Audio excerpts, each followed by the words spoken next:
Presidente, deixa eu só fazer um apelo. Senador Lindenberg, eu vou chamar os que estão presentes ali. Não, deixa eu fazer um apelo ao senhor. Deixa eu fazer um apelo ao senhor. Deixa eu fazer um apelo ao senhor. O senador Ricardo Ferraz, quinta-feira passada, deu entrevista, publicou em todos os lugares que não existia possibilidade de a gente continuar sem suspender a tramitação da reforma trabalhista. Eu faço um apelo ao senhor. Isso aqui é uma provocação para a gente. Nós não vamos... Eu estou falando da responsabilidade do senhor como presidente. É uma provocação. A provocação é essa. Não. Tenha um comportamento regimental. Isso é provocação. O senador Ferraz avisou quinta-feira que estava suspenso. Aí os senhores querem hoje dar um ar de normalidade?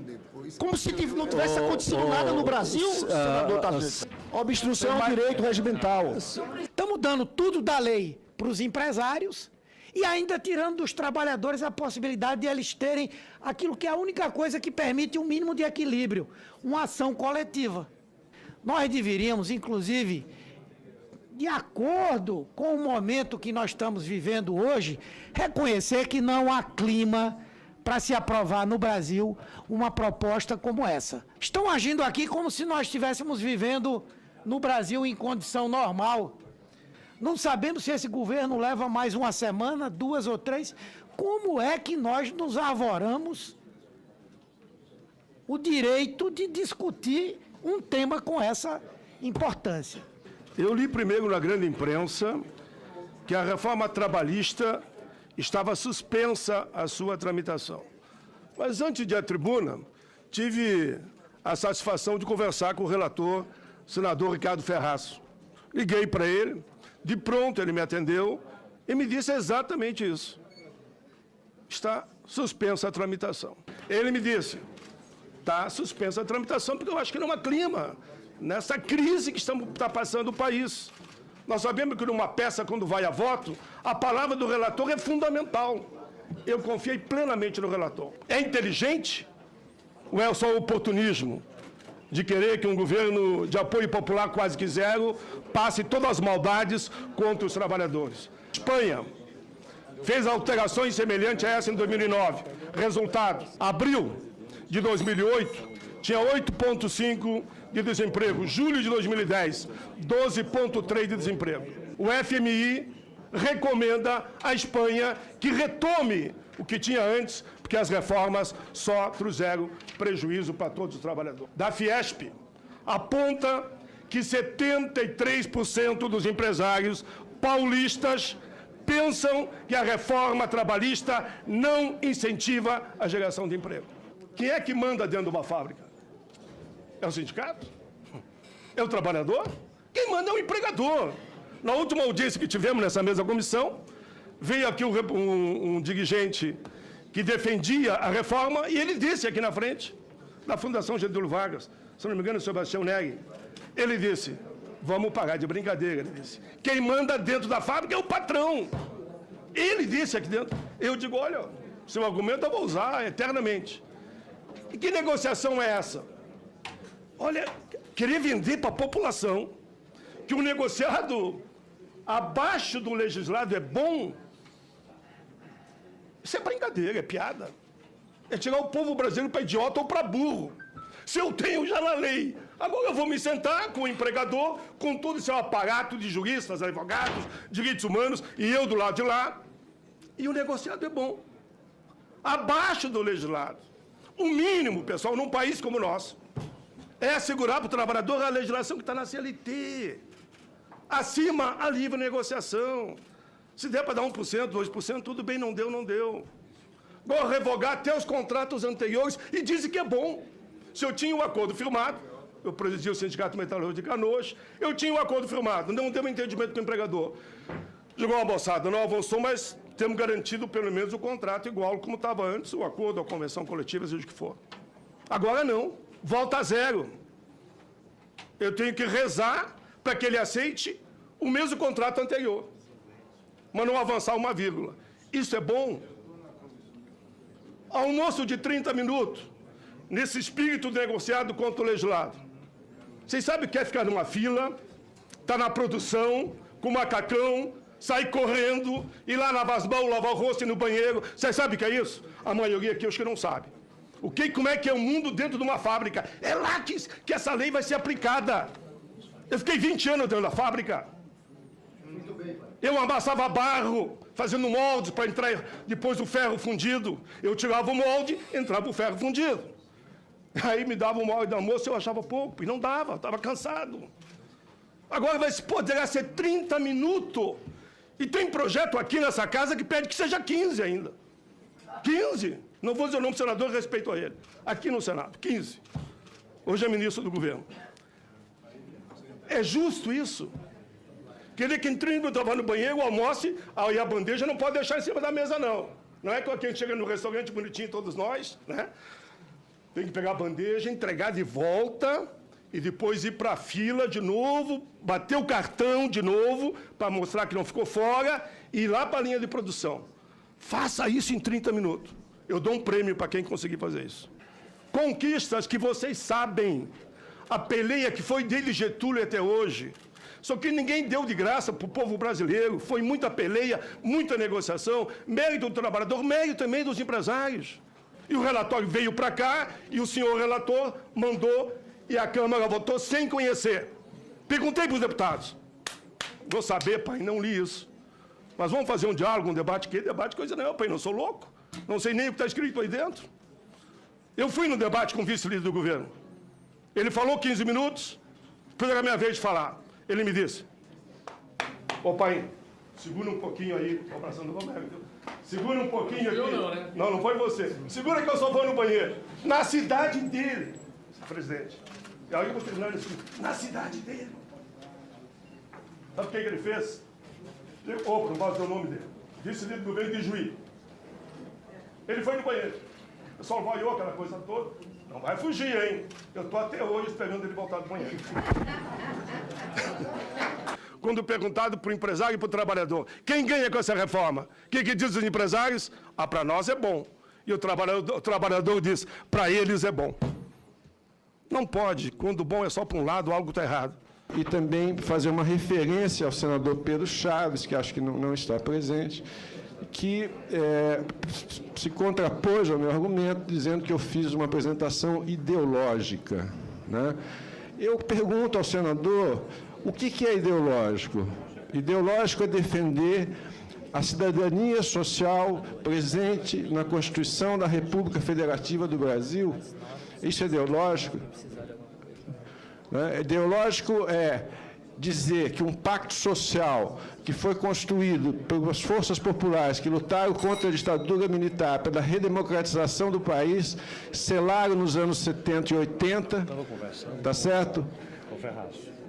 Não pode ser mudado a toque de caixa, de afogadilho, sem um debate, sem uma discussão mais ampla. Isso é ser ideológico? Então, se isso é ser ideológico, sim, o meu discurso foi ideológico. Eu só quero fazer uma referência que a Constituição, os direitos sociais no Brasil, é a primeira vez em 500 anos de história que o Brasil tem cidadania social. E o que nós fizemos aqui no Brasil nada mais foi do que direitos mínimos da social-democracia europeia. O que é a social-democracia europeia? É um capitalismo humanizado. Quer dizer, o Brasil não tolera, o capitalismo brasileiro não tolera sequer elementos mínimos da social-democracia, que é uma forma de humanizar o capitalismo. Está claro? Senhor presidente, não tem relatório por escrito da reforma trabalhista. Não tem publicação no portal do Senado. Portanto, não há possibilidade alguma, sequer, de leitura de qualquer relatório no dia de hoje. Me digam, porque ninguém me responde. Fala, justiça de trabalho, tem que acabar com isso. Dá a impressão que o culpado é o trabalhador. E não quem deixou de pagar. Veja que ponto está esse debate. O pobre do trabalhador, que perdeu o seu dinheirinho, porque o empresário não pagou, ele ficou culpado. Qual é o volume mesmo de dinheiro na Justiça do Trabalho que está lá encrencado devido a tantas ações como vocês falam? Mais ou menos, não precisa ser preciso. Tem uma noção? Não tem, né? Pois eu tenho agora da dívida com a União com os considerados 5% mais ricos. Eu presido a CPI da Previdência. Eles me deram especificamente a Previdência, mas me deram também da União. 2 trilhões. Aí pode. Os 5% mais ricos, eu digo mais, eles falaram 3%, devem para a União 2 trilhões. Aí pode. Eles podem fazer recurso de noite, de noite, de noite. Qual o peãozinho, o que ele quer? Ele quer ganhar 3 salários mínimos, tem que abrir mão da metade. Quem que vai entrar na justiça? É isso que vocês indiretamente estão dizendo que essa reforma vai fazer. Acabar com o justiça do trabalho é um crime. É o único recurso que ele tem, pessoal. Senador, eu me ponho sempre do lado do balcão. Qual é o recurso que ele tem quando o empregador não o paga? Então, alguém pode dever 2 trilhões para a União, que é dinheiro que devia para a saúde, para a previdência, para a educação, e não vai, por causa dos recursos.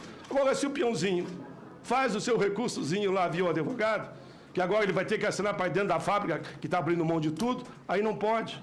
Não dá para entender. A minha observação é que 14 milhões de desempregados não vão ser empregados com essa reforma trabalhista. Nós vivemos poucos momentos de inclusão social nesse país. E um dos melhores momentos de inclusão social que nós vivemos nesse país foi quando ele foi governado por um peão de fábrica. Um homem que sabia o valor do trabalho e sabia que precisava melhorar as condições e a proteção de vida do povo trabalhador e do povo pobre. Nós tivemos a maior distribuição de renda nesse país nos 13 anos de governo do PT. Gostem as pessoas de ouvir isso ou não, mas essa é a verdade. Geramos 22 milhões de empregos formais. Sem a menor dúvida, senadora. Nós, um grupo aqui desse trabalho, nós fizemos, são mais de 30 especialistas que trabalharam nisso. Nós fazemos um alerta aqui nesse documento, né, dizendo que a reforma da Previdência, a reforma trabalhista, a reforma e a terceirização, elas representam, sim, um risco de ter uma queda enorme da receita do sistema previdenciário, especialmente do regime geral, tá certo? Pela combinação desses efeitos todos, em parte pelo desestímulo do jovem a contribuir para a Previdência, porque as regras são muito exigentes, em parte porque o rural dificilmente, praticamente não vai contribuir mensalmente, pagar todo mês a sua Previdência, tá certo?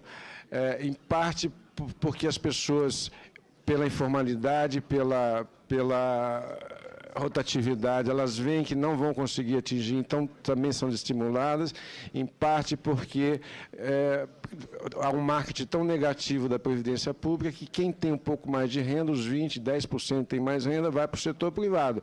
Isso tudo, se você juntar isso, a terceirização, a pejotização, nós vamos ter uma pejotização. O pejotizado, ele paga metade da alíquota e pode pagar uma contribuição mínima. O microempreendedor individual, a mesma coisa, né? O trabalho intermitente também pode ocasionar isso. O trabalho de curta duração são mecanismos que fazem com que a pessoa trabalhe durante um período e depois fica um tempo na informalidade. Então, o período contributivo vai sendo cada vez mais difícil de ser cumprido e que, portanto, também vai tendo um desalento para contribuir. Então, sem menor dúvidas, esse acho que é um ponto importante que, no meu ponto de vista, eu fiz uma recomendação que deveria ser objeto de uma análise mais atenta do Senado Federal. No capitalismo brasileiro, ele já é um capitalismo sem capitalista, né? Nós temos o capitalista que monta a empresa e vai morar fora do Brasil, né? E agora nós vamos ter o capitalismo sem consumidor, né? Por quê? Porque nós, hoje, por exemplo, na Previdência Social, nós temos 80% das pessoas, das famílias, têm como fonte de renda ao menos a Previdência Social. Isso faz uma diferença importante ter um salário mínimo numa família, né? Nós temos uma proteção do seguro-desemprego. Nós temos a proteção da previdência rural, da previdência urbana. Se nós somarmos esses benefícios da Seguridade Social, quer dizer, muitos dizem que também é correto que o Bolsa Família teve um papel importante na melhoria da renda, da melhora das condições sociais.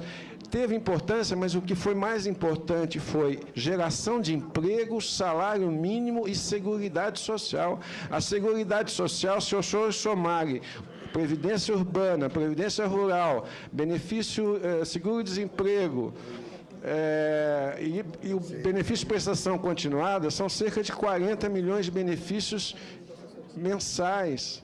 Mais de 80% desses benefícios é um salário mínimo. Se cada pessoa tiver mais 2, 3 membros da família, nós estamos falando de 120 milhões de pessoas. Tá certo? Se isso cresce, se a renda dessas pessoas crescem, aumenta o mercado de consumo. Elas vão comprar geladeira, vão comprar fogão, vão comprar isso, aquilo. Esse, de certa forma, o ciclo recente de crescimento, em grande medida, foi por conta do aumento da renda das famílias, por conta desses mecanismos, que são a proteção, a seguridade social, de trabalho e salário mínimo. O que nós estamos assistindo nessa quadra é a destruição da seguridade social e a destruição desses mecanismos trabalhistas. Para concluir, senador, eu só queria dizer o seguinte: hoje em dia, para concluir mesmo, os debates no banco, que o Banco Mundial, o Fundo Monetário Internacional, esses organismos têm dito, eles têm dito o seguinte: olha, em função da pobreza que aumenta no mundo, né, esses estudos que o Piketty andou fazendo, etc., a própria presidente do Fundo Monetário Internacional, ela tem dito o seguinte: o aumento da desigualdade é um problema para o capitalismo, é ruim para o capitalismo, tá certo? O aumento da pobreza, o aumento da concentração de renda é um problema do capitalismo. Então, ela está dizendo, olha, isso não é bom. Não é bom para o capitalismo, é um tiro no pé do capitalismo, tá certo? Então, é bom para o capitalismo que o sistema tenha um mínimo de redistribuição de renda, né? E isso nós não estamos levando em conta aqui no nosso país. É uma questão de natureza política que nós não podemos deixar de colocar, porque aqui foi colocado de forma, na minha opinião, diversionista. Está o líder do governo querendo criar a ideia de que vai contar para o Brasil, senador Lindbergh, um conto de carochinha. Não existe crise política institucional. Nós não tivemos, na última quarta-feira, uma crise sem precedentes. Os meios de comunicação não estão dia e noite falando isso, da Rede Globo à mídia ninja, diariamente. E ele pode, então, chegar aqui e dizer que, não existindo essa crise, vamos tratar de tocar as reformas que estavam aqui antes no Congresso Nacional, do mesmo jeitinho que existiam antes. Ora, isso não é possível aceitar. Porque se nós aceitarmos isso, nós estamos desrespeitando a vontade do povo que espera do Senado Federal outra coisa. O povo brasileiro hoje espera que o Senado Federal se debruce sobre essa crise institucional. Que o presidente da Casa nos convide, nos convoque, como líderes dos partidos, para debater essa questão e ver que solução nós vamos abraçar.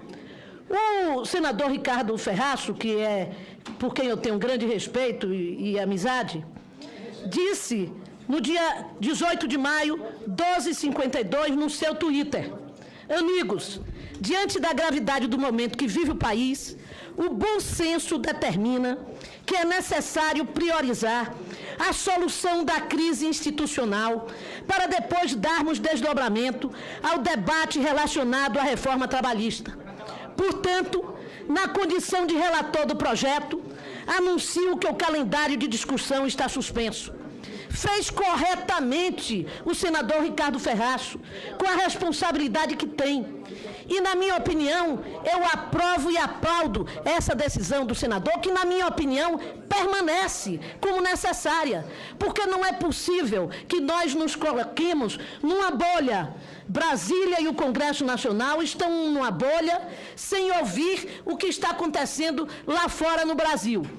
O dólar subiu no dia seguinte, a Bolsa caiu drasticamente, o Brasil perdeu milhões, mas nós temos que ficar aqui sentadinhos, fingindo que isso não está acontecendo e discutindo no mesmo cronograma que de antes a reforma trabalhista e a reforma da Previdência, as duas mais impopulares reformas já colocadas num período de democracia e mesmo fora da democracia por um governo. Seria, além de ingenuidade ou de acreditar que todos nós estamos fora da condição de pensar, seria um desrespeito ao povo brasileiro nós permanecermos assim.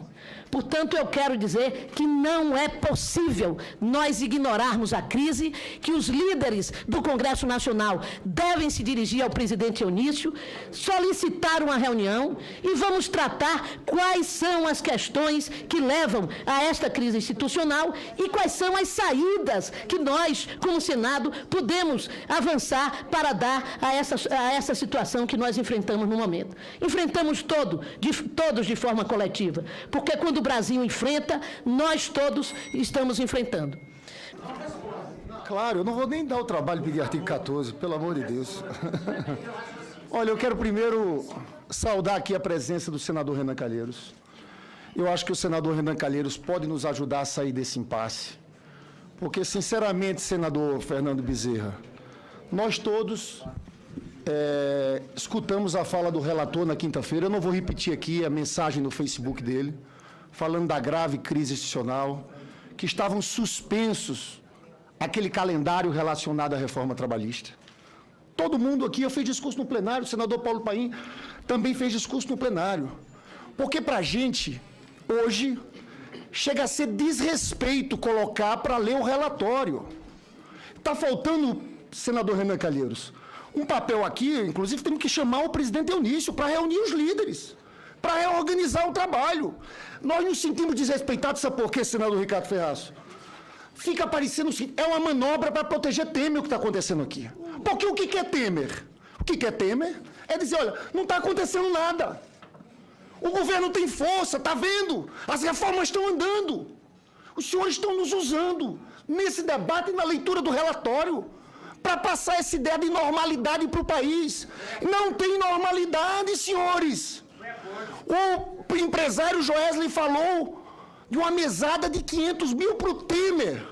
O Rodrigo Rocha Loures, Dilma e Lula. Eu espero que garanta a minha palavra. O Rodrigo Rocha Loures era intermediário.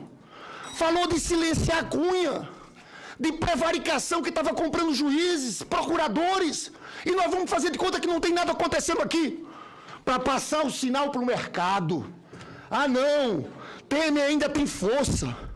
Então o apelo que eu faço é não nos usem nessa comissão. Não leiamos esse relatório no dia de hoje, senador Ferraz. E o presidente Eunício chama uma reunião com os líderes. Reorganiza o calendário. É esse apelo. Por isso que eu quero que os senhores entendam a nossa contundência desde o começo da manhã aqui. É um desrespeito para a gente. Parece provocação com a gente e com o povo brasileiro. Então eu espero que a gente não traga confusão aqui para dentro do Senado. Espero que seja o caminho do diálogo, o caminho do entendimento com os líderes.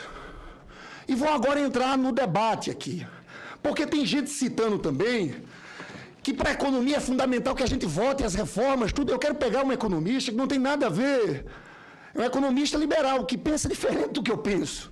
Pensa diferente do que Eduardo Faiani, do que o Márcio Postman, que é a Mônica de Bolle, que diz o seguinte: o Temer vai levar a economia para o buraco. Diz, além do mais, não vai vir alívio para a economia com o governo podre. Ele vai levar a economia para o buraco. Não tem saída nessa situação, entendeu? Boa parte dos economistas brasileiros, de diversas visões de mundo, estão falando isso. Então não é apressando esse processo, é resolvendo a crise institucional. E eu fico impressionado porque tem um estudo do IPEA que eu uso muito, falando sobre a criação do grande mercado de consumo de massas no governo do presidente Lula. E fala de várias questões, o papel do crédito, o papel da formalização do emprego, mas cita salário mínimo, porque nós temos orgulho de dizer que o salário mínimo do nosso governo subiu 70% acima da inflação, e fala principalmente do impacto do salário mínimo na Previdência. É aquele dinheiro que a mulher que ganha um salário mínimo, a senhora, aquele dinheiro vai todo para a economia. Aquilo foi fundamental para a economia recuperar o crescimento. Senhores, consumo das famílias significa hoje 64% do PIB. O que os senhores estão fazendo com a reforma trabalhista e previdenciária articulada é dizer no oposto que o presidente Lula falava, que o Lula dizia o seguinte: olha, colocar dinheiro na mão do pobre, aquilo estimula a economia. Nós estamos tirando dinheiro na mão dos mais pobres. Nós vamos agravar a situação de recessão econômica. Eu tenho dito, depois do impeachment, do golpe, são 3 questões centrais. A internacionalização da economia, a entrega do pré-sal, agora estão perseguindo índios que querem vender terras a estrangeiros. É um ajuste fiscal draconiano, que penaliza os mais pobres, porque, senador Tasso, eu não vi até agora nenhuma proposta. Se eles dizem que o problema do país é a questão fiscal, eu até agora não vi uma proposta para os mais ricos. Nada. É só em cima do pobre, da Previdência Social, da PEC dos gastos, que corta gastos sociais em educação e saúde. E, além disso, um ajuste violento no mercado de trabalho. Não adianta esconderem. O que está por trás disso aqui é redução do custo de trabalho. E eu quero dar um primeiro exemplo do absurdo que a gente está aprovando. Nós estamos criando várias formas de contrato de trabalho. Tem um, que é o autônomo exclusivo. Tem gente aqui que diz que nós não estamos tirando direito do trabalhador.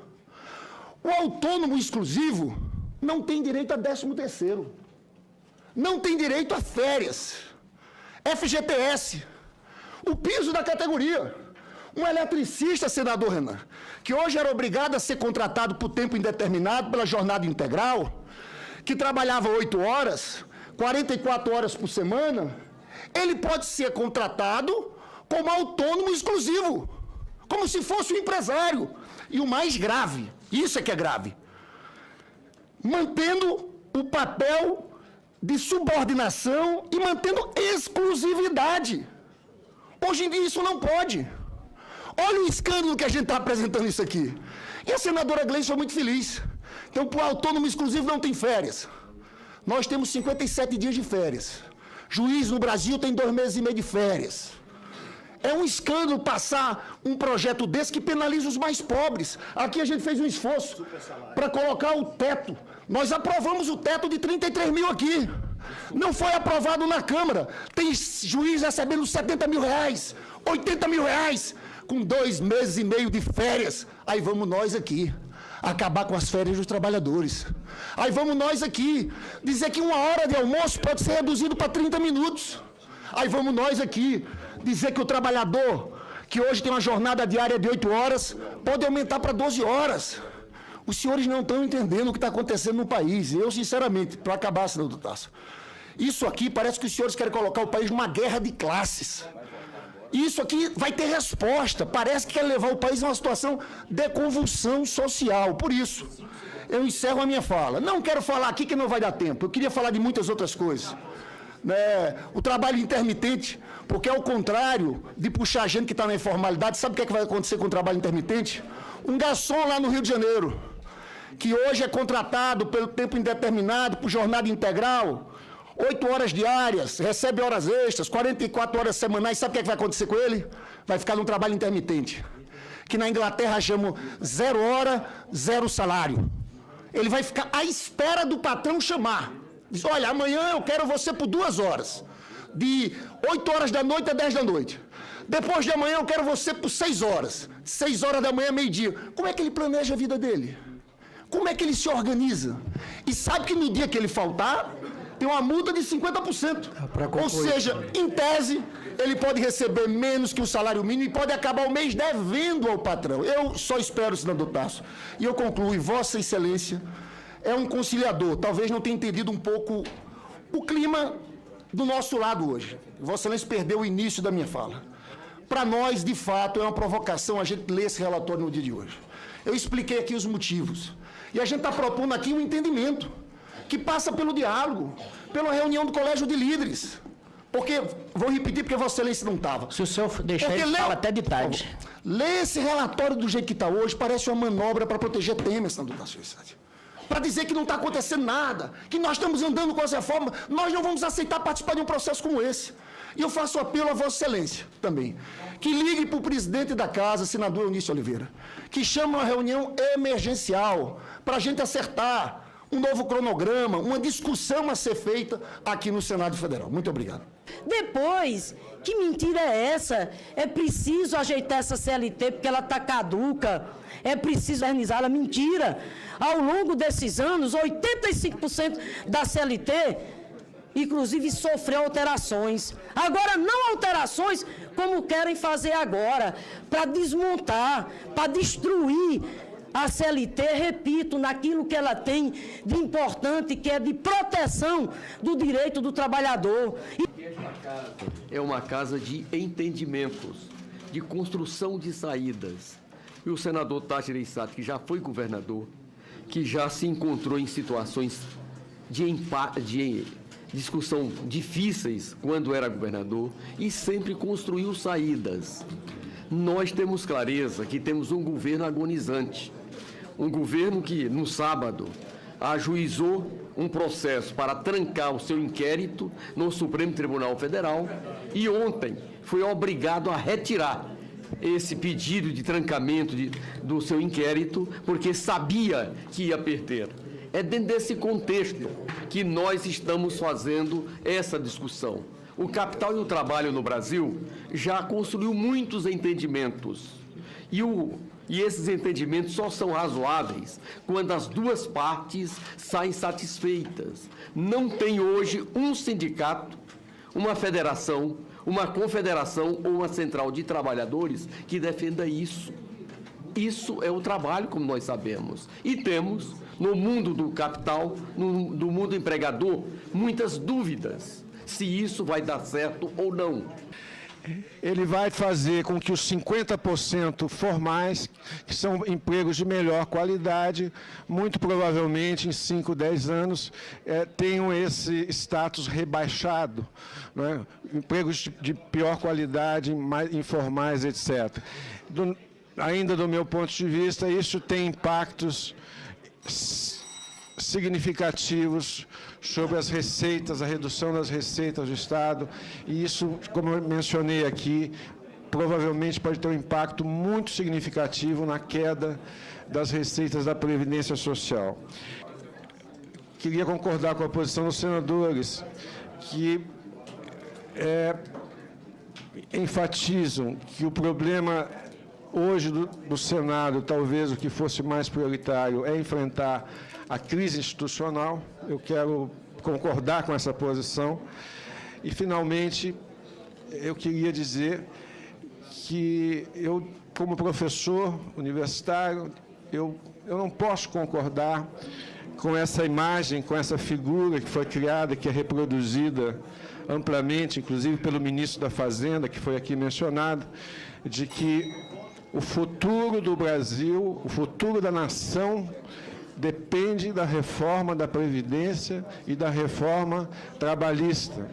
Quer dizer, isso eu me sinto, é como se houvesse um descaso, é como se o Brasil ainda fosse o Brasil das capitanias hereditárias, como se não tivesse instituições de pesquisa, instituições acadêmicas, a sociedade não tivesse conhecimento, etc.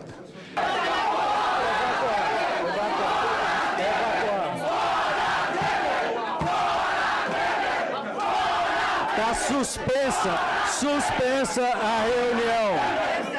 Eu não vou ser agredido dessa maneira.